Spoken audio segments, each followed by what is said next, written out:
విశాఖ జిల్లా పాయికరావుపేట రాజకీయం చాలా ప్రత్యేకం. టీడీపీకి కంచుకోటగా పేరు పొందిన నియోజకవర్గం. ఇప్పటి వరకు జరిగిన ఎన్నికల గణాంకాలను పరిశీలిస్తే ఇక్కడ పచ్చ జెండాకు ప్రజలు పట్టం కట్టారు. మరి 2019 ఎన్నికల్లో ఆ చరిత్ర తిరగరాస్తుందా లేక సమీకరణాలను మారుస్తుందా? పాయికరావుపేట పొలిటికల్ స్టేటస్పై స్పెషల్ రిపోర్ట్.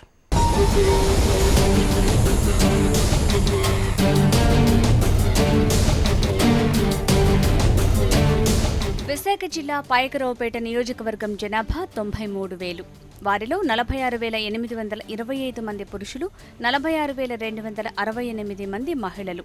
నియోజకవర్గంలో 63% అక్షరాస్యత కలిగి ఉన్నారు.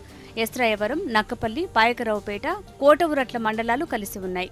ఎక్కువ మంది వ్యవసాయం, ఉద్యోగాలపై ఆధారపడి ఉన్నారు.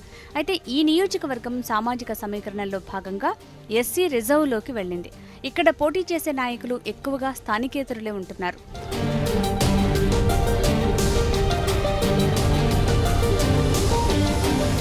రెండు 2014 ఎన్నికల నేపథ్యాన్ని పరిశీలిస్తే టీడీపీ నుంచి వంగలపూడి అనిత, వైసీపీ నుంచి చెంగల వెంకట్రావులు పోటీ చేశారు.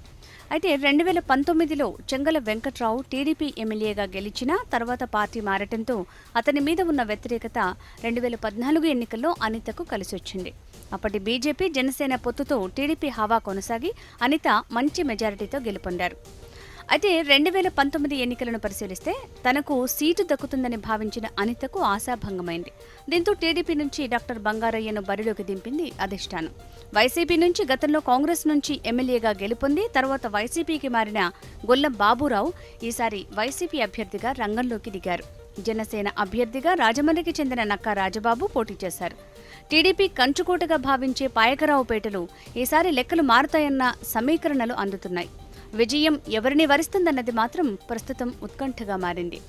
ఇప్పటిదాకా జరిగిన ఎన్నికల సరళిని పరిశీలిస్తే 2014 వరకు కూడా విశాఖ జిల్లా టీడీపీ నియోజకవర్గంగా పాయకరావుపేట నియోజకవర్గం ఇప్పటిదాకా చెప్పబడుతూ వచ్చింది. మరి పాయకరావుపేట నియోజకవర్గంలో 96,000 మంది ఓటర్స్, దాదాపుగా మహిళలు, పురుషులు కూడా సమానంగా కలిగి ఉన్నారు. అలాగే 60% అక్కడ అక్షరాస్యత కూడా కలిగి ఉన్న ప్రజలు ఉన్నారు. అయితే ఇప్పటి వరకు చూసుకున్నట్టయితే ఈ ప్రాంతం అంతా కూడా టీడీపీకి కంచుకోటగా నిలిచింది. మరి 2019లో ప్రజలు ఎవరికి పట్టం కట్టబోతున్నారన్న ఉత్కంఠత అయితే ప్రస్తుతం నెలకొనుంది. 2014 ఎన్నికల తీరును మనం పరిశీలిస్తే అక్కడి నుంచి ఎమ్మెల్యే అభ్యర్థిగా టీడీపీ నుంచి వంగలపూడి అనిత లాస్ట్ టైం గెలుపొందడం జరిగింది.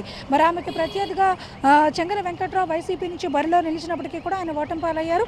అయితే ఈసారి అభ్యర్థులను కనుక పరిశీలిస్తే టీడీపీ నుంచి డాక్టర్ బంగారయ్యను టీడీపీ పార్టీ అభ్యర్థిగా బరిలో నిలిచింది. అలాగే వైసీపీ నుంచి గొల్లబాబురావు అభ్యర్థిగా ఉన్నారు. మరోసారి ఈసారి త్రిముఖ పోటీ అక్కడ ఆ నియోజకవర్గంలో కనిపించింది. జనసేన పార్టీ నుంచి కూడా నక్కా రాజబాబు అనే వ్యక్తి, రాజమండ్రికి చెందిన వ్యక్తి ఈసారి ఇక్కడ బరిలో నిలిచారు. అయితే మనం ఇప్పటిదాకా జరిగిన ఎన్నికల్ని కనుక మనం 80th సెంచరీ నుంచి ఇప్పటిదాకా మనం కనుక చూసుకున్నట్టయితే ఈ నియోజకవర్గం ఖచ్చితంగా టీడీపీకి కంచుకోటగానే ఇప్పటిదాకా నిలుస్తూ వచ్చింది. మధ్యలో ఒకసారి మాత్రం బై ఎలక్షన్స్ అలాగే బైఫర్కేషన్ నేపథ్యంలో వైఎస్ఆర్సీపీ అభ్యర్థి గెలిచినప్పటికీ కూడా అప్పటి నుంచి ఇప్పటి వరకు కూడా టీడీపీ హవా కొనసాగిస్తూ వచ్చింది.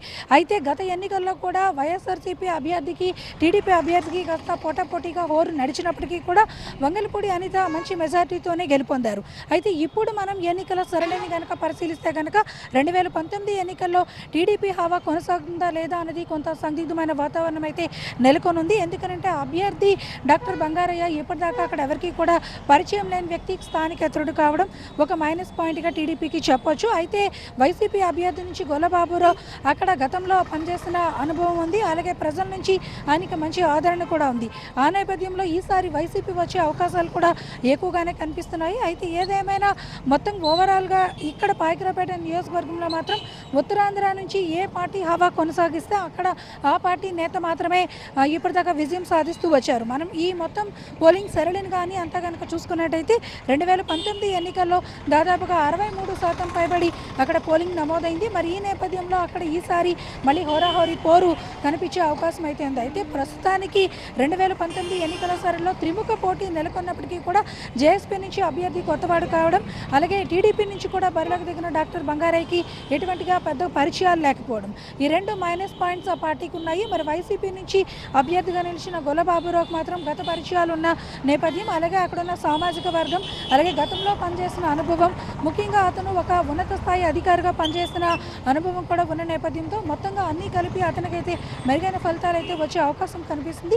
కానీ అక్కడ ప్రజలు సెంటిమెంట్గా టీడీపీ వైపే మొగ్గు చూపుతామనుకో టీడీపీ అభ్యర్థి కూడా వచ్చే అవకాశం ఉంది. అయితే జనసేన అభ్యర్థి పోటీ ఇచ్చినప్పటికీ కూడా విన్నింగ్ క్యాండిడేట్ కాదు అన్న సమీకరణాలు అయితే అక్కడ ప్రజల నుంచి అందుతున్నాయి. మొత్తం మీద మనం పాయకరావుపేట నియోజకవర్గం వరకు ఎన్నికల సరళిని కనుక చూసుకున్నట్టయితే ఈసారి చాలా ఉత్కంఠమైన పోరే ప్రస్తుతం కొనసాగుతుంది. ఇది ఇక్కడ తాజా పరిస్థితి. Video journalist Naresh Anuradha HM TV, Visakhapatnam.